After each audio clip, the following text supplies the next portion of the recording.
পাকিস্তানি শাসক গোষ্ঠী ঘোষণা করলো যে উর্দুই হবে একমাত্র পাকিস্তানের রাষ্ট্রভাষা, তখন এই পাকিস্তানের সংখ্যাগরিষ্ঠ নাগরিক যারা পূর্ব পাকিস্তানে আমরা বসবাস করি, সেই পূর্ব পাকিস্তানের মানুষেরা তারা নিজেদের ভাষার অধিকার প্রতিষ্ঠা করার জন্য সেদিন আন্দোলন শুরু করেছিলেন।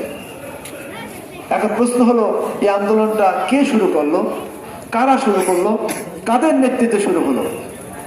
এক্ষেত্রে ইতিহাস সুস্পষ্টভাবে আমাদেরকে জানিয়ে দেয়, সেদিনের সেই আন্দোলনটি পাকিস্তান, পূর্ব পাকিস্তান, বর্তমান বাংলাদেশের তদানীন্তন কোন রাজনৈতিক দলের নেতৃত্বে আন্দোলন শুরু হয়নি। আন্দোলন শুরু করেছিল প্রথমে হচ্ছে সাংস্কৃতিক সংগঠন।